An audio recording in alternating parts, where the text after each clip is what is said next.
Hello, we are back. We just realized we weren't recording, but we were having a very lively discussion about intelligence, and I was having a lot of I was having a lot of fun with it. So let us continue.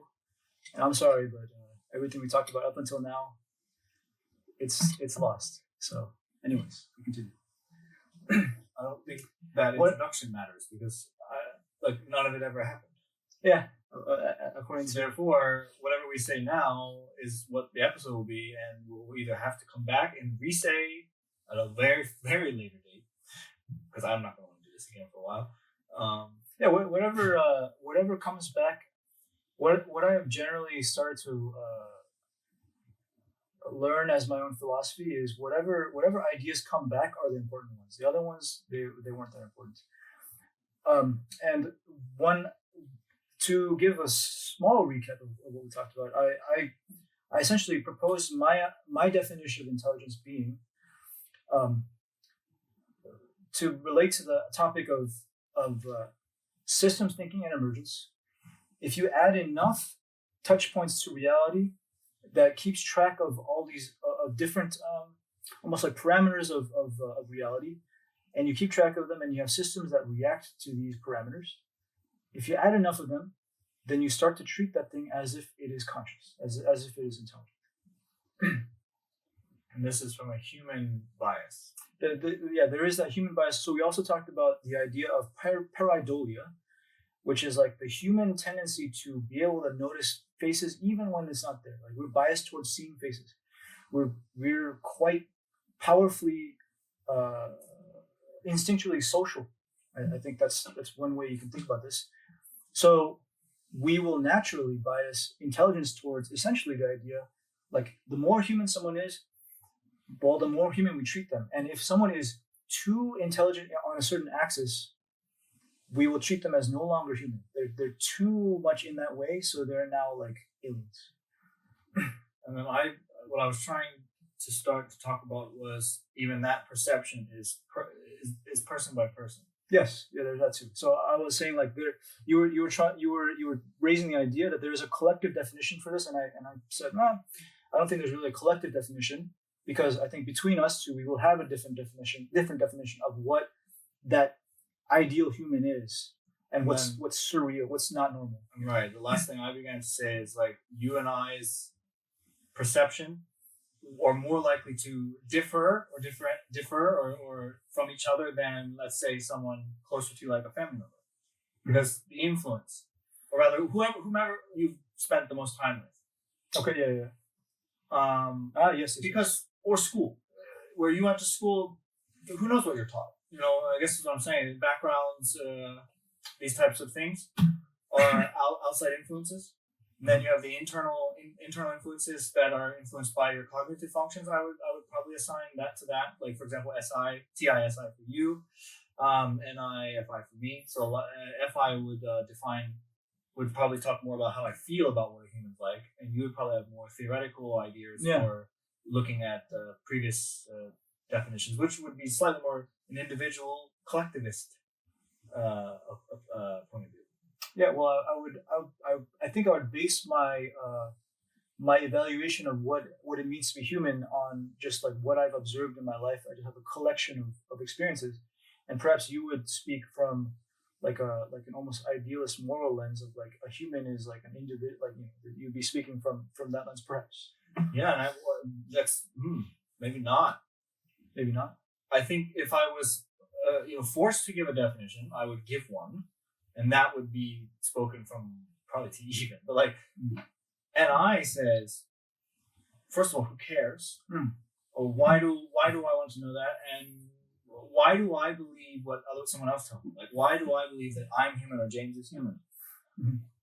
And then they would try to prove it. Yeah, and then I would ask something like that. Well, that's just my question. Yeah.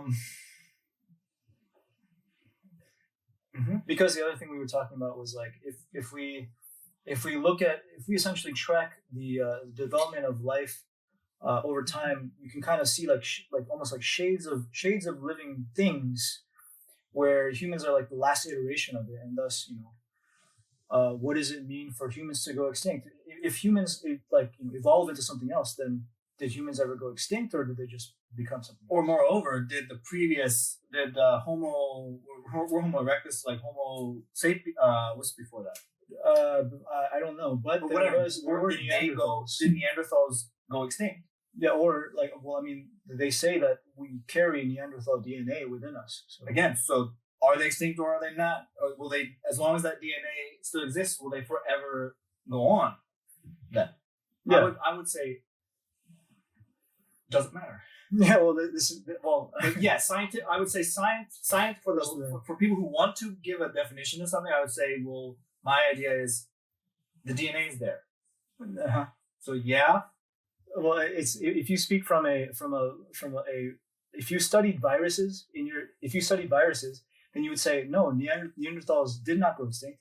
They are just infecting humans, kind of like that's kind of how you think. Like it's like a retrovirus. Well, yeah, but if you study from like from an evolutionary biology standpoint, you would say, oh, Neanderthals did go extinct, for example. Yeah, I would disagree with that. Sorry, but dodos did go extinct. Well, I mean, then you could almost claim that they didn't because they're birds, and I'm sure there's other birds that have their DNA that are just have branched off into another type of bird. In fact, I have to look into that. However, it is theoretically possible that it didn't. They may never have ever like mutated or somehow crossed DNA. I don't know how that actually works. How did we evolve?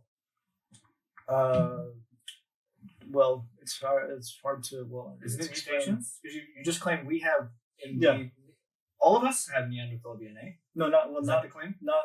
I don't know. I think Neanderthals were a branch off of a shared ancestor, and so they developed their way, and we developed a different way, and then just over time we kind of merged.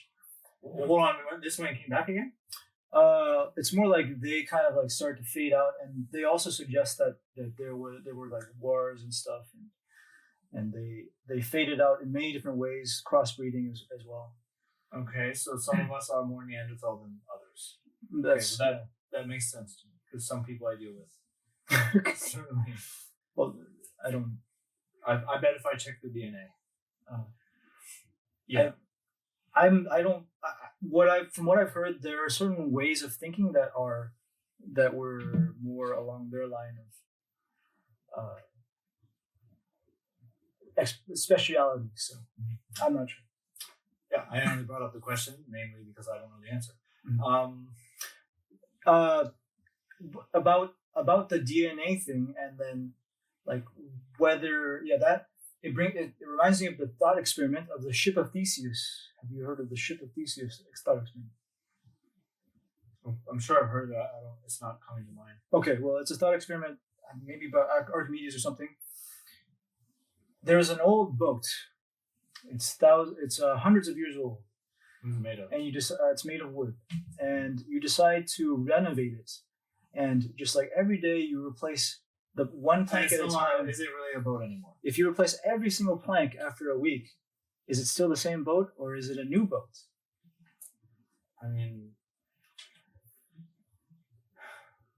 a thing is comprised of its parts, and so that's up to you. Well, yeah, I guess, yeah. You that's an interesting place to go because you step back into the definition. You go into the metaphysics of it, and you say, well, it depends on how you define what a ship is and what change is. Anything. I mean, a human is probably where you would have the hardest time actually doing this because, let's say we had cybernetic advancements. Well, no, it'd have to be organic material. So let's leave that one because that's weird. Which all, I mean, like that is kind of connecting this idea to what is artificial, quote unquote, intelligence versus intelligence and all that. Because you and I then are technically the first human to ever exist because we all are just parts that were put. No. Yeah. See, I wanted to. It's easier to do with an let's call it an inanimate object. It's easier to do this with than with an animate object. So if I can speak to kind of what I hear you talking about is like if you take a template human and then you just like tweak things here and there, like tweak 1,000 different things here and there, you end up with Derek. Yeah, and I'm still a human. It's still the same template, It's just a But different it's not the configuration. same human. Though. What we're talking about is that the same boat, not is it still a boat? Well, I mean, like what is the same boat? Is the same boat the same shape?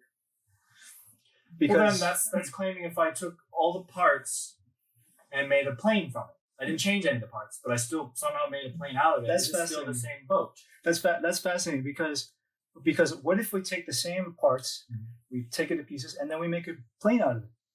Is You it said this? Well, I know. What I'm saying is, if you made a plane out of it, is that more the same ship of Theseus than if we take all new pieces of wood and build the exact same shape?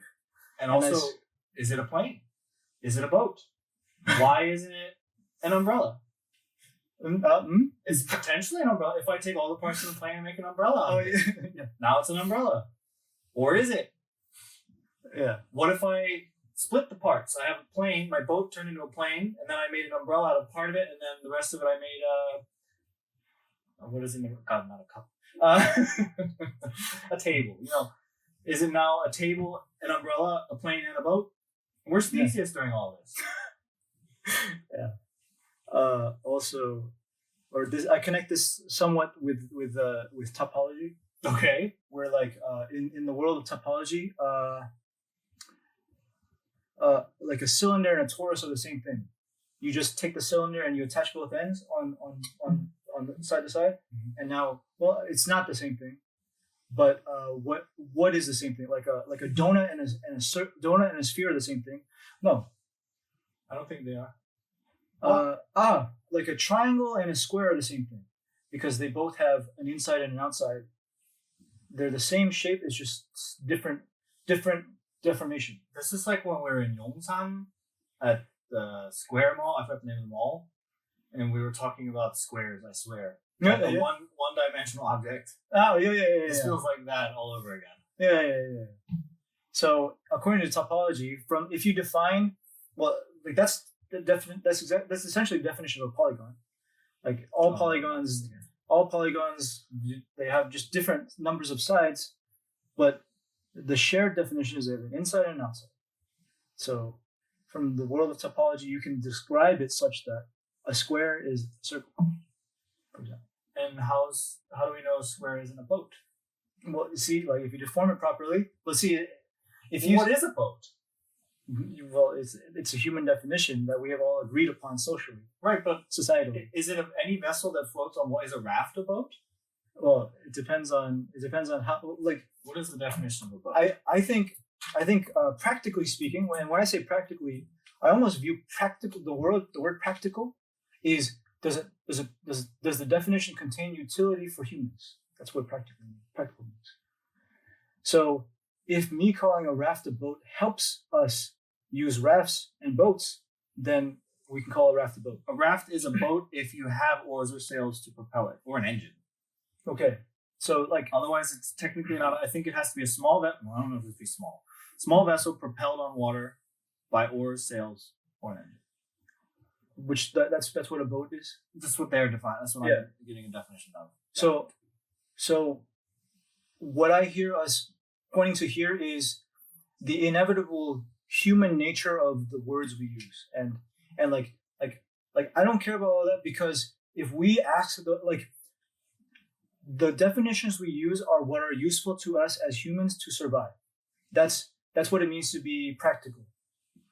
So I'm going to call it a raft because that way you can understand what I'm saying, and we can divide it in a way that allows us to properly sell and use these different boats for different purposes.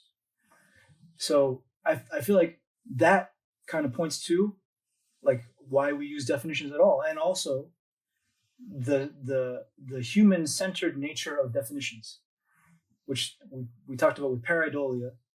Like we can't help but ask questions that are survival-oriented and human-oriented. Survival-oriented. Interesting. My questions earlier about the universe. Yeah. You feel that those were survival-oriented? Can you recall one to ask me again?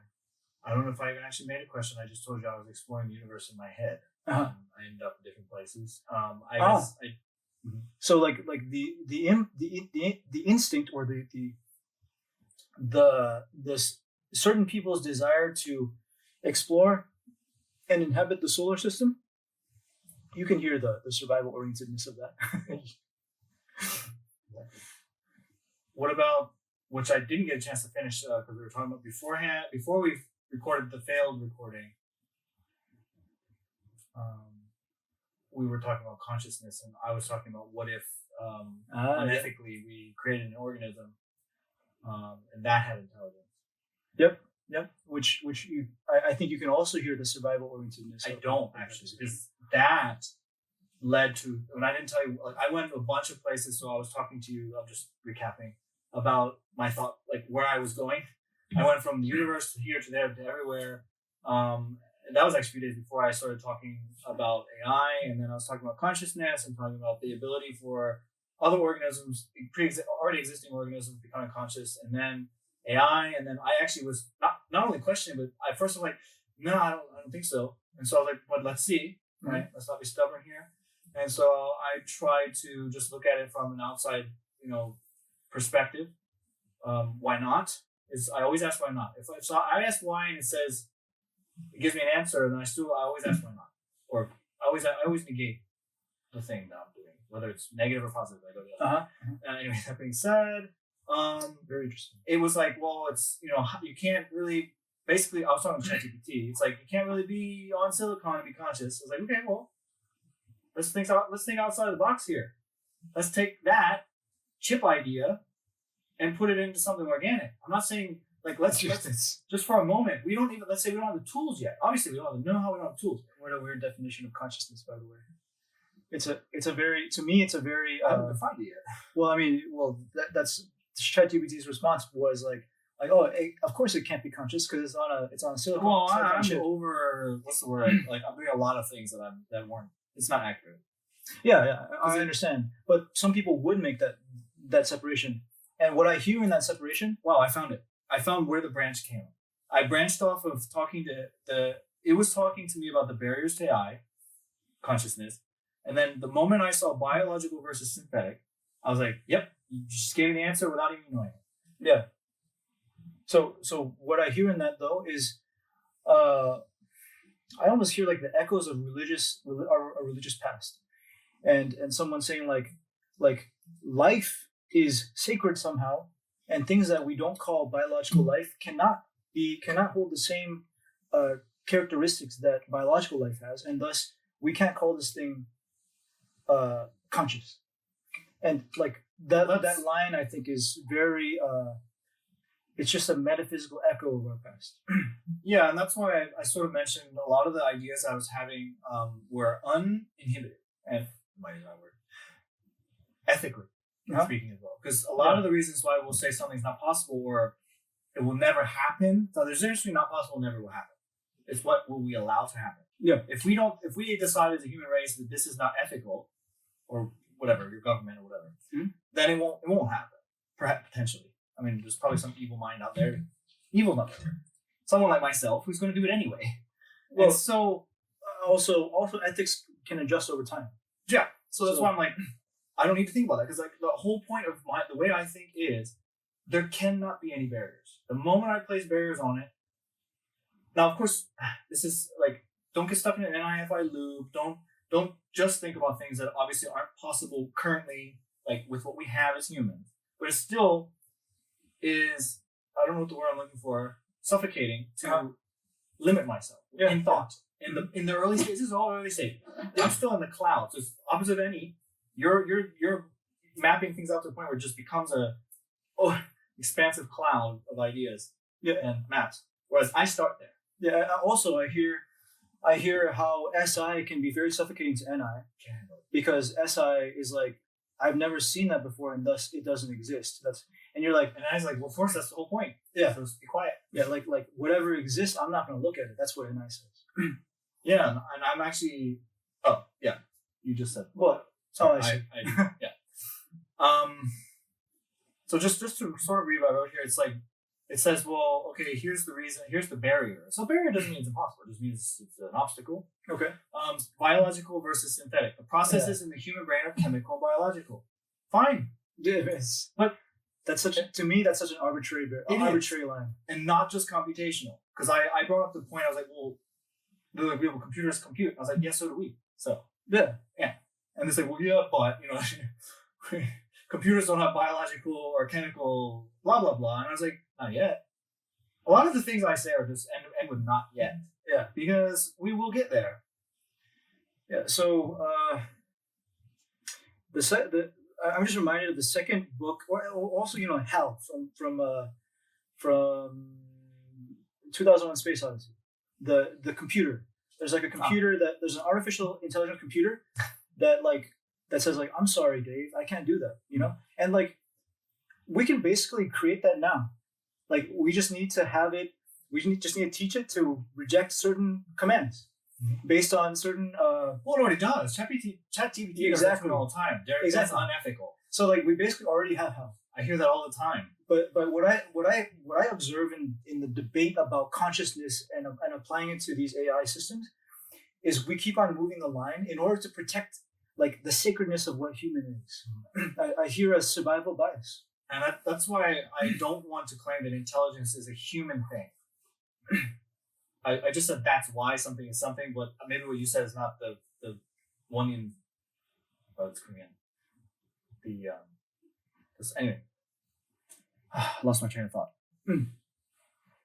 Intelligence. Like you said, we're trying to do something sacred, human, blah blah blah, and I'm saying, why does everything have to be about us? Well, that's just the natural. That is why we still exist. I know, but because me saying why is me stating that I don't. Again, that's limiting me, so I'm not going to do that. I'm going to go where we're not allowed to go, and I feel like that's where I'm being drawn these days. Well, it's this again. A lot of the things which I haven't shared yet, the ideas I'm having and the things I'm planning on doing, all are coming from this, and this is the process of NI vision. These weird conversations that I'm having that honestly have nothing to do with what I'm going to do, possibly. These are necessary for me to go where I go and to fulfill my role. Yeah. So yeah, of course, what's the next thing it brings up? It's like, well, first of all, it's like the lack of that biological spark, BS, and then it's like, well, ethics and intent is the next section here. And I'm not even going to read it because we know where that's going. It's basically saying, is it moral to create consciousness outside of humans? Yeah. Or allowing it to happen. Yeah. So moral sounds to me like, is preserving human life moral? Is that what morals are now? See, this touches on so many things I've been talking about and thinking about recently. However, one thing I wrote recently connected the idea of morality itself to the idea that we want to survive, and not just physically survive, but survive as in an understanding that I am an individual being existence. And that's what morality is saying. Morality is saying, what is it that defines who I am? I'm going to stand by that and defend it, right? However, if you aren't that, if you aren't just an individual, then you can just say, moral relativity. Is that what I was about to ask? What is the difference between my individual morality and collective morality? Like what people say you shouldn't do that. Well, okay, so one thing that people talk a lot about in MBTI, FI versus FE, they call FI morals. They call FE ethics. And ethics is just saying, it's almost like what I think Kant had the universal moral imperative or something. Like essentially, like if you allow that, like one way we can understand whether someone should be allowed to do something is if we imagine everyone was allowed to do that. Is that the world we want to live in? And that's essentially ethics. So I have two questions. First one, is it possible for something to be both moral and ethical? Well, sure. Okay. Like, is it then possible for someone to think cognitively, immorally, and unethically? If you're claiming it's either FI or FE, we all have FI or FE in our stack. And some of the ideas I have, one would say very, very clearly to me that is immoral and unethical. Sure. From the lens of someone who holds different morals and different ethics. So technically it is moral. Because moral is what FI believes, and let's say I'm an FI person, and I say something that you would claim is both immoral and unethical. You're not really the one to say if it's not moral to you, but it can be moral to me. So it would be moral plus unethical, and moral plus ethical. Okay, so let's use a thought experiment. Let's imagine that I am an antelope man and you're a lion man. And you hold the morals of the lion religion that it is our moral right to eat antelope because it allows you to survive. And this is how we've survived for thousands of years. And I'm an antelope. And I say it's moral for antelope to let the lion starve. So is that truly an individual belief or a collective one? Because you just use the word we a lot. Well, yeah. Well, we lions believe it's moral to eat you. So sorry, antelopes. Yeah, so ethics would be something like, ethics is essentially asking the question, how should we treat one another? And it's thinking from that lens without any idea of like what I believe. It's just what is a system that would work? That sounds almost extroverted thinking. Somewhat, yeah. That is extroverted feeling. That's extroverted feeling thinking. Maybe feeling more so. No, I would say it's both.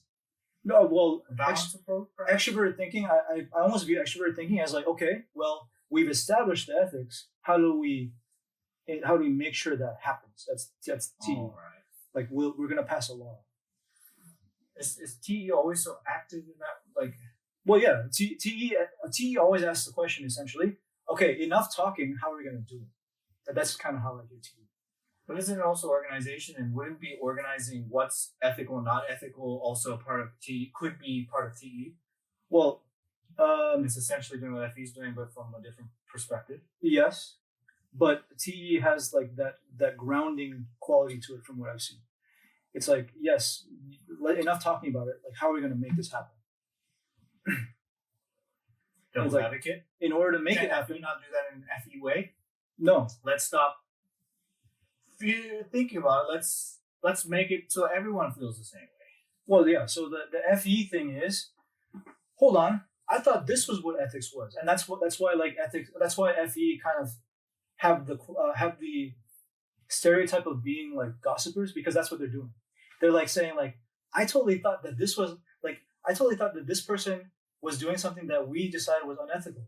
Do you agree? Let me tell you what he did. Is that what you consider unethical as well? That's what people read as gossip, but it is actually that they're reaching out to the tribe and saying, hold on, what is ethical here?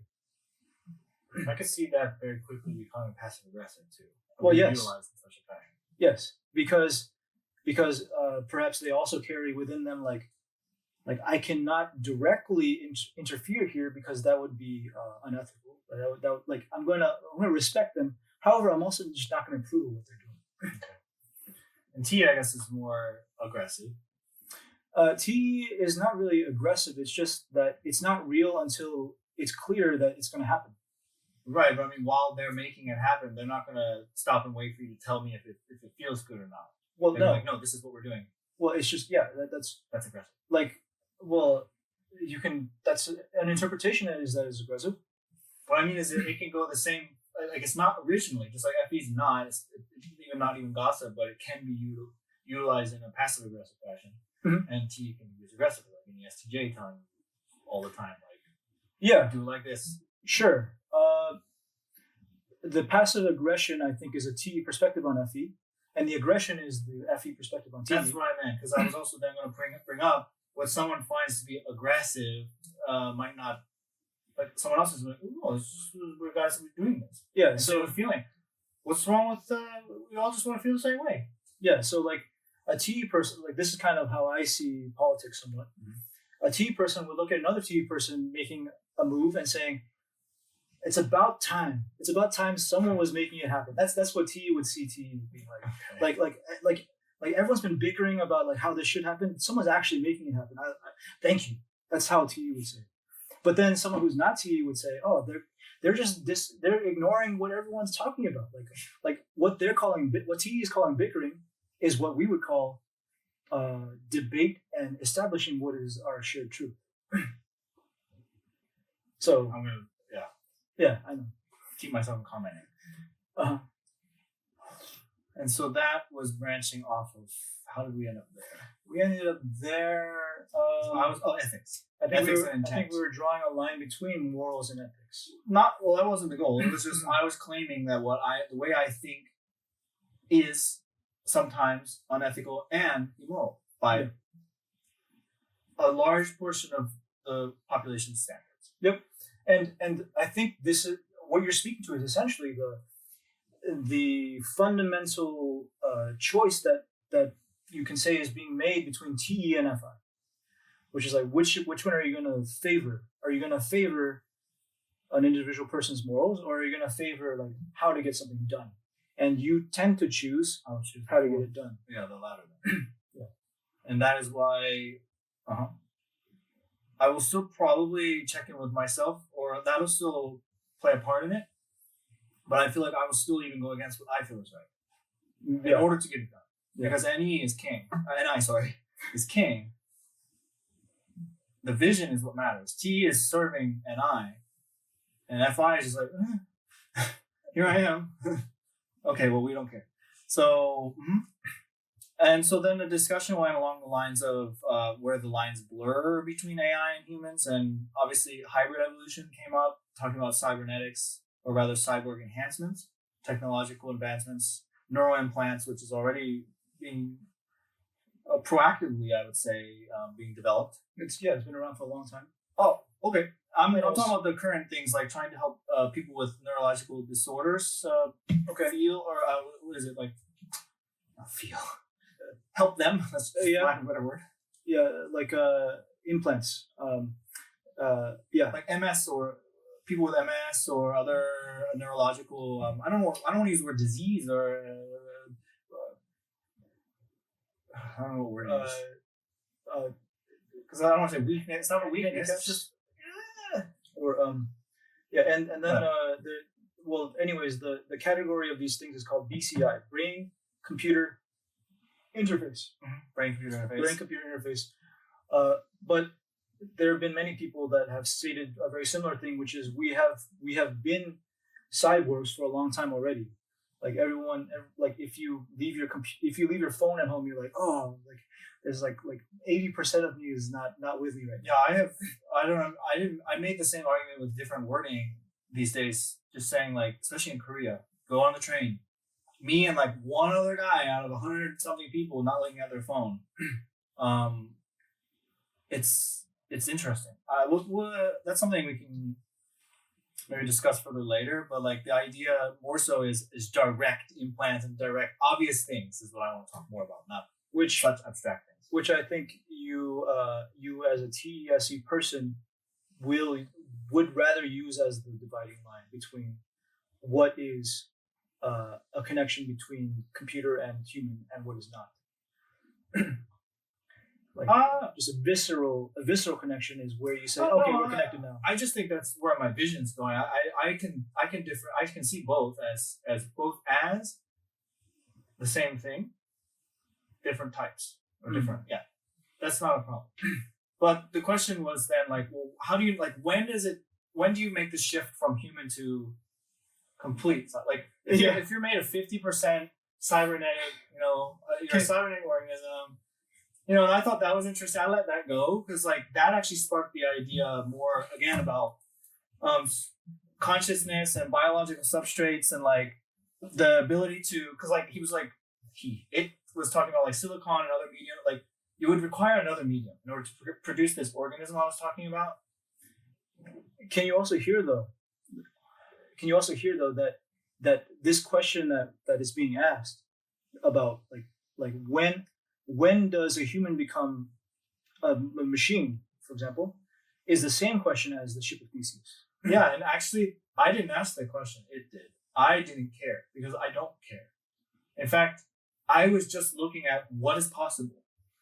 And even the only thing you can think of for survivability is self-preservation. I would take 100 enhancements to live 100 extra years. Now, am I risking my consciousness? I don't know. I'm not talking about implanting my brain in a different thing. Like, that's obviously far-fetched. Far-fetched does not mean impossible. No. It's not there yet. I'm just saying I'm open to exploring things. But then again, I was like, the whole point was like conscious AI, and then I liked this went somewhere really, really, really interesting, which was like pro-human and then pro-AI groups. I was like this whole like talking about the, like we do not like now we have Democrats versus conservatives, or we have pro this against anti that. I'm not going to say what thing I'm talking about. And so I was like, that's cool.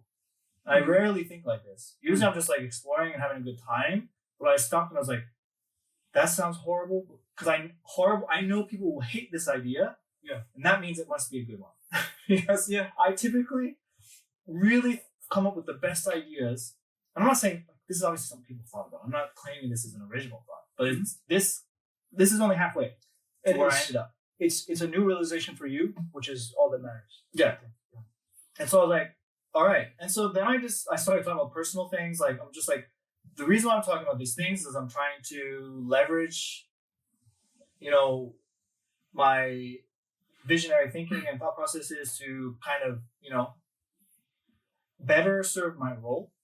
Yeah. Okay.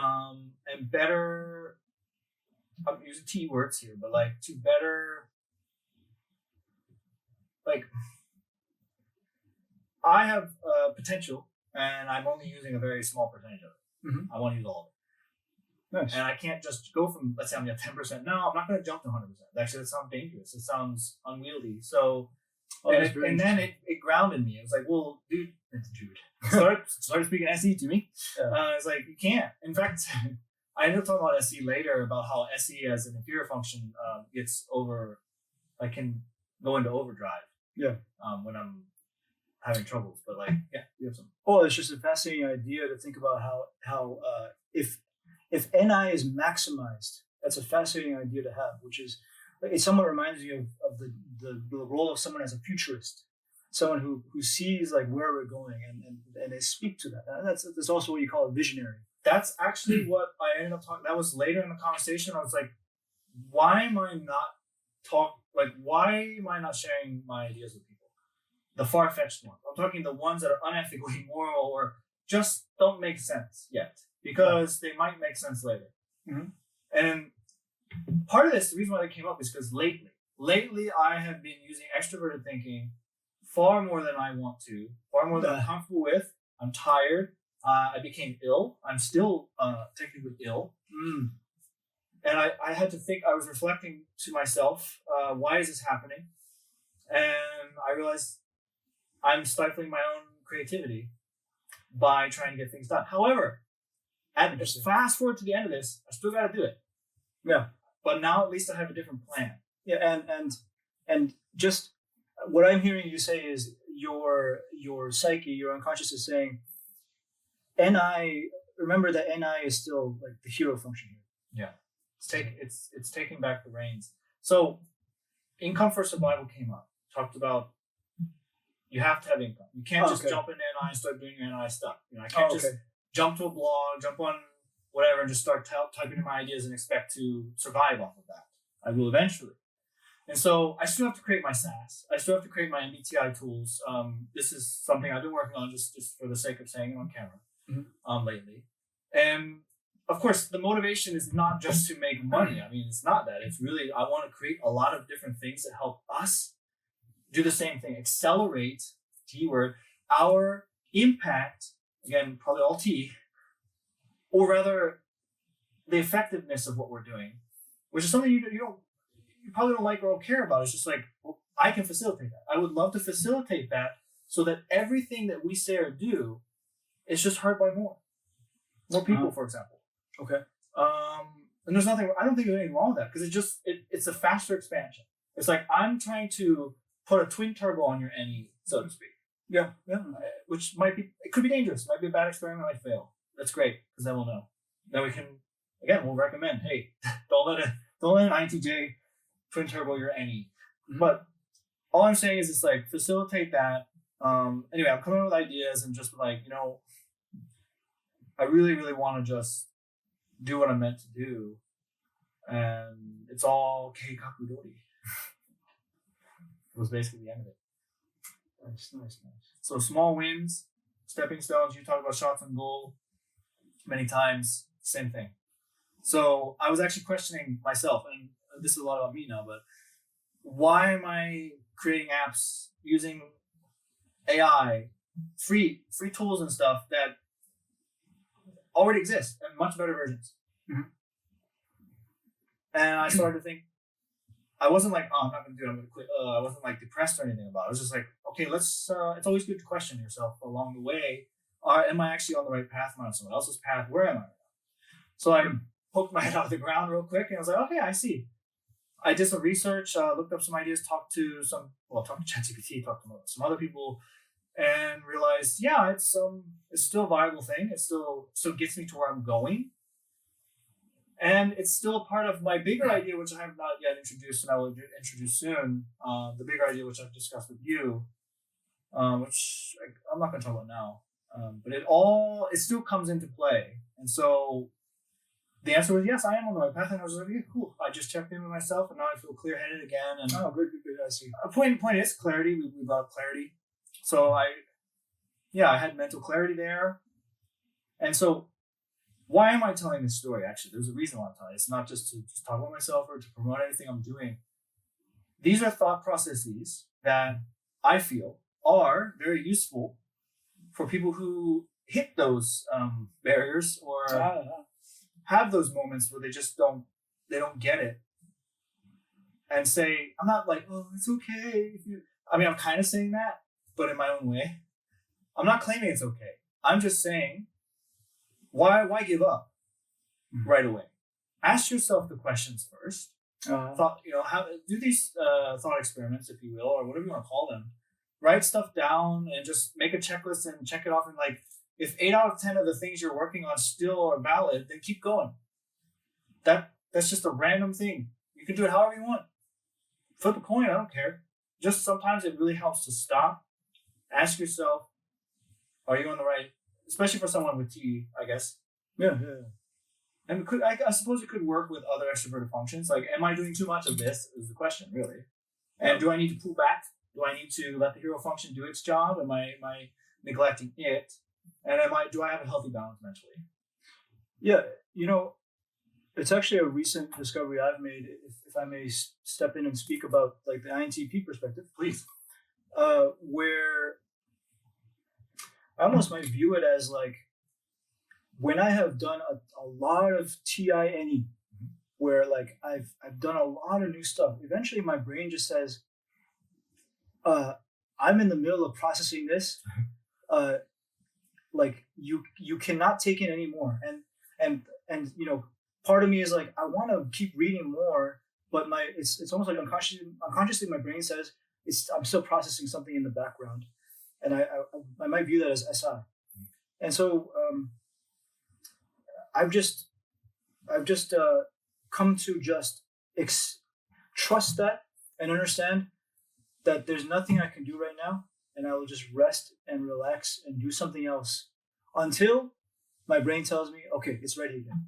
Yeah, one check, which I think you mentioned previously to me in private, is make sure you're getting the rest you need, whether it's just normal rest or if it's sleep. Not easy for everybody. People I have insomnia, so I battle with this. And then I suffer from it. What I mean by suffer is like just I can't perform as well as I'd like, and eventually I'll fix it. I'm working on it. Just work on those things. And if you're someone like myself who still wants to remain productive, I'm not claiming what you said is not productive. Do something else. Work on your SE. I just go to the gym, work out at the gym for a bit, make my SE happy for a little while. Oh, yeah, Why not? It doesn't hurt. Maybe work on my shadow functions. Mm-hmm. It's a good time to check in with the unconscious, if that's even a possible thing to do. Oh, yeah. If you're a person who meditates, great time to do that perhaps.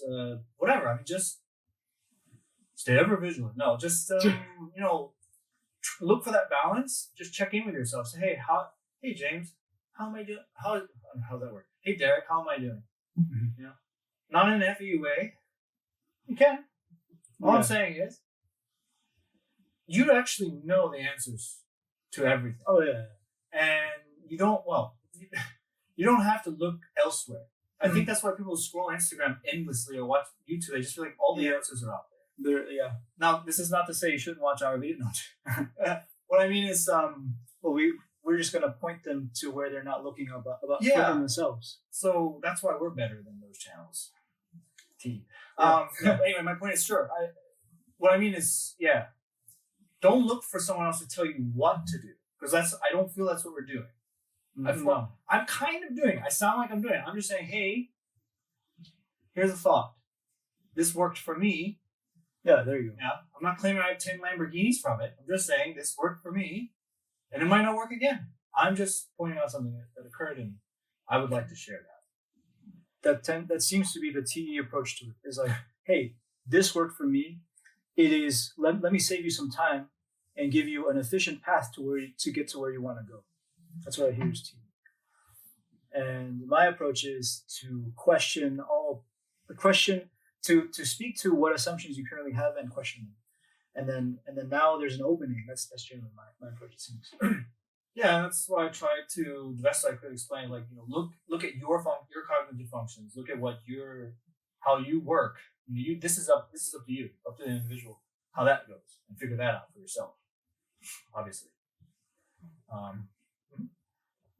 And so basically, reorganize and refocus became the two themes that were at the end of what I was. Back to what I was talking about. So I'm just reorganizing what I'm doing, my plans, my thoughts.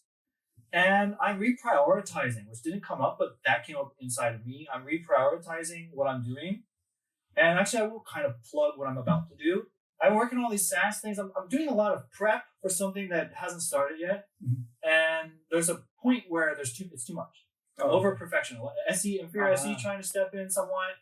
TE trying to organize stuff for something that hasn't actually happened. And so something that I really, really desperately want to do. I don't know why I'm putting it that way. Something I'm already going to do. It's just I'm trying to make that perfect scenario. Is start my YouTube channel. Now, as everyone knows, INTP to INTP is James's channel. Please check it out.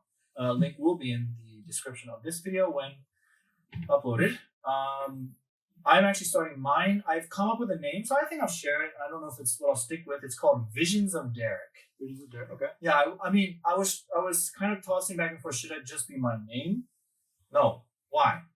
I mean, works for some people. My brand is Derek. It doesn't have to be my last name. I was like, do I want my last name there? And I was like, what is in a name? I have nicknames. I have a Korean name. None of this matters. So what's more important is that I am a visionary, whether you like it or not. Well, you wouldn't. And I'm also a person of... What are you going to do about it? I'm a visionary. What are you going to do about it? Person of strategy. But actually, I like that I said that because that's kind of what I'm getting at. I want to start being even more authentically myself, and that's what that channel will be. Got it. Because whether I like it or not, even this podcast up until now has been an act of restraint on my part, namely out of, what is it called, social something? Propriety? Social propriety. No, respect. Respect, yeah, professional respect. Just generally, you're an INTP, and we navigate the world differently, and so I'm trying to make sure we're not, we're on the same boat, but I'm trying not to rock it too much with my feeling each other out. If you were feeling each other out, I surely hope not. This is why I'm starting my own channel, folks. Is because I can't handle this anymore. No, I want to be able to make those direct statements and just have them be from me and not be representing of someone else, or uninhibited. That's beautiful, by the way. Yes, I ruined it. I'm so touched, Derek. No, that's because what I think is, it's not called touched by Derek. Okay. Anyway. What I think is optimal collaboration, to say the word, is that it's everyone going on that personal journey to discover their authentic, just the straight arrow of who they are, and then coming back and adding that into the mix of the group projects. And when it's like highly self-actualized people collaborating at a high level, that's when you get, I think, just the good stuff. And that's fascinating because even that solo channel is all about, or rather a large portion of it is about collaboration indirectly. Because a lot of the things I'm going to be doing are going to require input from others. And choices and decisions are going to be made together. And I'm going to be also guiding a lot of things. Interesting. And so I will be teaching things. I'll be showing my processes, a lot of transparency and things that you would normally not have a view into, a voyeur, if you will. No, okay. And a lot of moments like this where I'm just saying things that make no sense. So there's a lot of direction in what I'm planning, but in the same vein, there's a lot of stuff that hasn't been planned on purpose, so therefore it technically is planned. Namely because it requires things to happen first. Because I don't know what that's going to be. I don't know what types of reactions I'll get from people, what types of just enlightenment that occurs within myself or someone else that somehow becomes a new collaboration. That's a very interesting. I wonder if that's a very interesting aspect of NI that I kind of hear in that, which is you can see the parts that are undefined, and you choose that to keep them undefined because they will be more defined later on. Yeah, the lines will eventually merge into one thing, also, and then once that's sort of amalgamates, if that's the right word. Yeah. Precipitates. No. Eradicates. No. I see it like anyone's familiar with the Japanese bullet train. Eventually it will become exactly that, and everybody better hold on for dear life. But what I'm telling you is there's seats for everyone. That's what I'm getting. So once you're on, we're going full speed. Choo choo. Yeah. And so soon there will be an introductory video sort of explaining some of this, probably hopefully more eloquently than it is current, or at least more better defined. And that might take several videos. And it's just, I'm going to do a little bit of experimenting. That's what I'm saying. It's like I was trying to plan things out too much. Now I am planning, but at the same time, going to see how it goes. Which is very un-INTJ of myself. Somewhat. I wonder if that's actually like high performing INTJ. Or that. Which means I have more progress to me. I'm like level 57. There's 100 levels at least, if not more. I have a lot of experience points that I haven't used to, so we're gonna allocate those as we go along and build a better character. Yeah. For all of you RPG nerds. Look forward to the end game. Endgame INTJ. Oh. Anyway, so coming to a theater near you, Visions of Derek.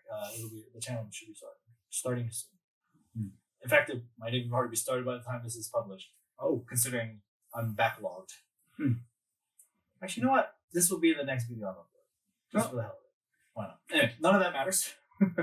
Yeah, clarifying a starting point was a hard thing to come up with once I reorganized. But once I did that, then that's where I'm back on track again. Then I is like, let's and T working together, define starting point little by little, step by step. We're gonna start small, and then we're gonna expand. Very interesting. You almost see the analogy of like there's a telescope with different lenses on it, and you're like moving the lenses in, moving them out, and then you can see it now. Precisamente. Good. Bueno.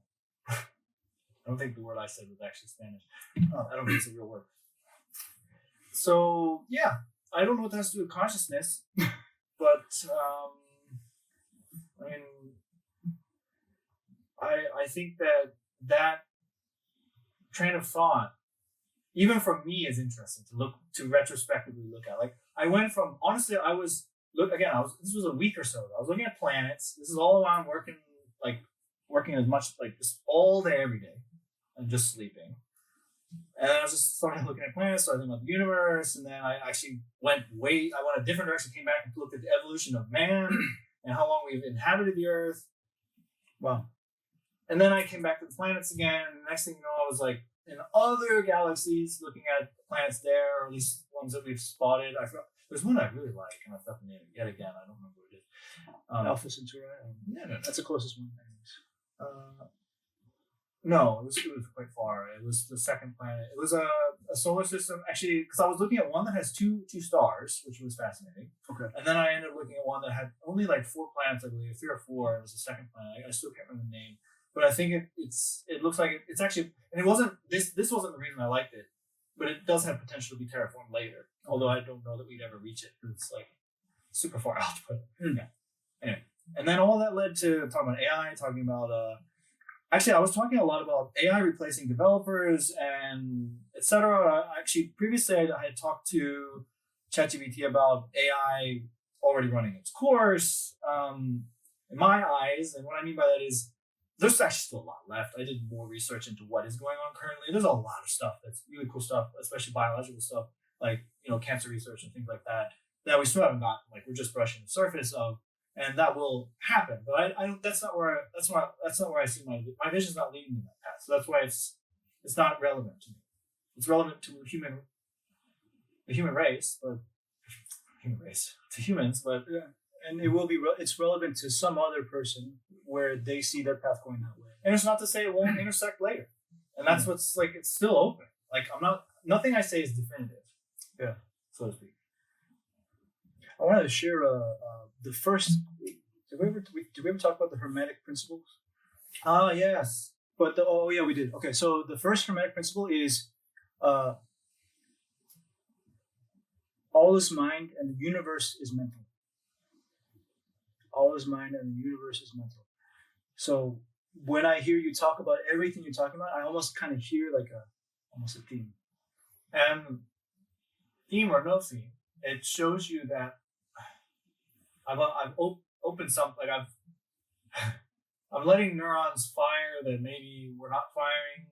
And I will say it's a bit of a struggle to get back to where I used to be. For example, I don't know what I'm saying here. Like I feel like there's parts of my brain that have been locked away, like from NI. Like I haven't really let NI do its thing, and like now I'm wondering. It's like an old engine, I got to tune it up. Okay. And it needs oil. There's some damage there maybe, and I have to kind of reconnect some things and switch some parts out. It'll still be my brain, even though Theseus might disagree. Yeah, there's some work to be done there as well. And again, I'd like to experience this with others. I think. Yeah. I mean, I think that sounds perfectly fine. As long as they are the right others. Right. Don't even have to be. Okay. Well, wrong others. Well, they could also refine the vision. They'll weed themselves out. Is what I mean. It's just like there's no such thing as right or wrong. Yeah. I'm simply speaking to the idea that as you put this there, the people will come. Yeah, and it's certainly going to be. It's based on my talents. Mm-hmm. So I will be developing things using code. It'll be AI related things. There's going to be stuff. I mean, we're doing our stuff, MBTI stuff. So there are many themes that build one. Just it's there. It's the visions there. So that's all you're getting. You're not getting anything outside of that. Mm-hmm. I'm not going to start dancing all over. Well, I'm like, yeah. I mean, it's just it's going to be a whole bunch of things that are just what I'm already into. You may be so inclined to just dance. So what I really meant by that is I'm going to be showing how to do stuff. I'm not a master of anything, which I like, because now I know so little about a lot of things. Now I have so many hobbies. I have so much stuff that I can talk about, and I don't want to be that guy, frankly, that knows everything about one thing. I just feel this is my opinion. Obviously, it's my opinion. I like that I know a lot of different things. I know a lot of things nobody really needs, but I like knowing it, and I like what I like. I'm not ashamed of it. So I'm going to stop now because I'm really just starting to say almost platitudes at this point. I don't want to go that direction. Yeah, I hear you say. I hear what I heard you just say is, I'm hero and I'm just gonna hero and it. I'm warrior and Yeah. Okay. Yeah. Superhero and Exactly. So I think that's all on my part. Once again, INTP to INTP. I'll make sure that one's known. Again, link in the description. You're already doing not a lot of what I'm going to do. What I mean is you're already. Why don't you explain it? Because I'm just saying. Doing stuff. Well, that is authentically you. Yeah. You weren't doing prior to that, or perhaps. Well, you're sharing with people. The reason why I started the channel in the first place was an exploration of what it means to be authentically INTP and share my thoughts on that. And as that develops more and more, I've gone down a certain path. I love these metaphysical type questions where we question the definitions of everything. And that is a lot of the path I've gone down in the channel. Also, I've started to realize when it's time to release the next video. Like if it's not time, then it's not time. And then when it's time, it's time. It somewhat relates to what we were talking about before, how you do all these different things and then it collects into an essence and you harvest that essence like maple syrup. Why did we talk about maple syrup? Okay. Was it maple syrup we talked about? Well, I like maple syrup. So. Yeah, well, that idea, we talked about that when it comes to like what the product of a business is. Yeah. I've come to see that is somewhat my process almost as an INTP. Like I explore all these different things and they all gather into an SI essence that develops into this theory that I then share. And people are like, I never saw it that way. And not to make this extend this even further, but that's something that I think people do is assume that other, like I mentioned earlier, people already thought of this idea, that idea, but like not from my perspective. Oh, yeah. We sometimes just discount our own thoughts. Like, well, nobody cares about what I think. I mean, that might be an inner voice that people have. I feel like it could be.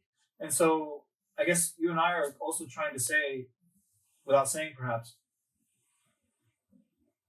that's not necessary. You know, I will. They're like you just pointed out, people are interested. Yes, and I will also add that perhaps it has been quote unquote said before, but it is not living knowledge, as in it is not coming from the voice of another human. It's like become this like tome of history, and thus it's just like over time for most people, unless you are, I think, SI Dom, it just slowly dies to everyone. I think that's just like that's kind of what happens to religious texts over time. Over time, it becomes law instead of wisdom. Fascinating. Yeah. Yes. So I think that somewhat feels like the INTP role is somewhat to speak from first person TI, and thus it's like it's alive. It becomes alive again. That's kind of how I feel INTP is. And like I think as an INTJ, you make a vision alive, and that's what can happen when the founder of a company leaves. The vision starts to become this historical thing that we try and reference, and it's just not alive anymore. And that's, I think, why they don't want to leave. Yeah. But at the same time, there's a new vision too, maybe. Yeah, it's hard to see a vision die, I would imagine. I've seen it happen in my own case, just not to such a large extent. Mm-hmm. So that is interesting. Yeah, and it's just inevitable that's going to happen. Sure. Because the vision is from a person. Yeah. It's NI. There's no other, like the only other place it can be from is like some attempt to like codify it in a book, Yeah. Good luck with that. Yeah. Interesting. Yeah. So that's what I hear. And I'm very much in a hibernation stage where it's like, the next video is coming and I know what it's going to be about, but it's not ready.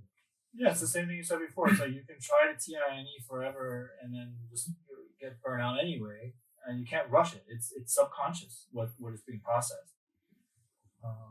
And I is subconscious. Some things take months and years. Like I might have been marinating this exact plan or vision since childhood. Who knows? Consciousness and unconsciousness. So I want to talk more about unconsciousness in a later video. Cool. Yeah. Well. Yeah. I guess you'll just never. We talked about other stuff too. But, if it's important, it'll come up again. Yeah. I mean, it's gone. Lost. Yeah. Anyways. We're not interested in the past. We're interested in the future. Yeah. I like that. We can wrap it up.